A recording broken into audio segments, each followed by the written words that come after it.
Récemment, un gars m'a posé une question sur WhatsApp qui m'a vraiment fait comprendre que il y a beaucoup de choses que je peux vous partager sur les réseaux sociaux par expérience. Vous savez, il y a de cela un peu plus de 3 ans déjà, j'ai quitté l'école supérieure avec une bonne pause dans une école de rêve que je rêvais étudier poursuivre mes parcours universitaires là-dessus. Et pourtant, j'avais quitté ça en deuxième année pour pouvoir vraiment me concentrer sur les activités en ligne qui ne me rapportaient même pas de l'argent sur moi.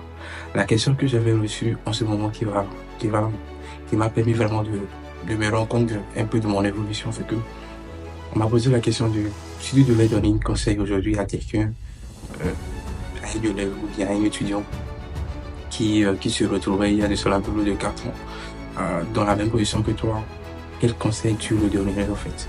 Moi j'ai répondu que c'est de vraiment s'enfermer pour se poser les bonnes questions sur ce que ce jeune aimerait faire vraiment concrètement dans sa vie.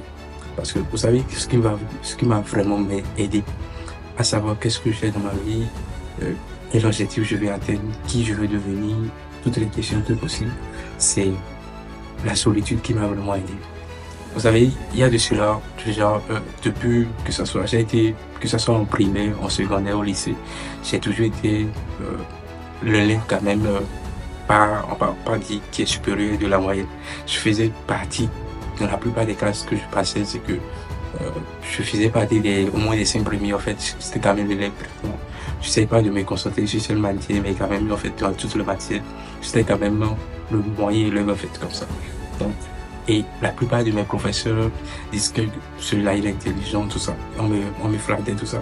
Et moi, je pensais que, bon, il suffisait que ça pour pouvoir vraiment réussir ça avec quoi. Et jusqu'à ce moment-là, jusqu'à chaque fois, chaque début d'année, qu'un professeur vient demande qu'est-ce que, quel que- qu'est-ce que tu veux faire dans ta vie? Il y a des professeurs qui demandent ça souvent. Moi, souvent, je dis que je vais être docteur, je vais être euh, professeur, ou bien, dans tous les cas, j'essaye de, à chaque année, je reviens avec un nouveau. Et arrivé à l'université, la même question se pose. Même en étant dans une école et la vision est déjà prête, ou bien l'objectif, la carrière est déjà prête à être lancée, je me posais toujours la même question de savoir qu'est-ce que je vais faire. Et je me disais que j'allais simplement être un entrepreneur comme ça.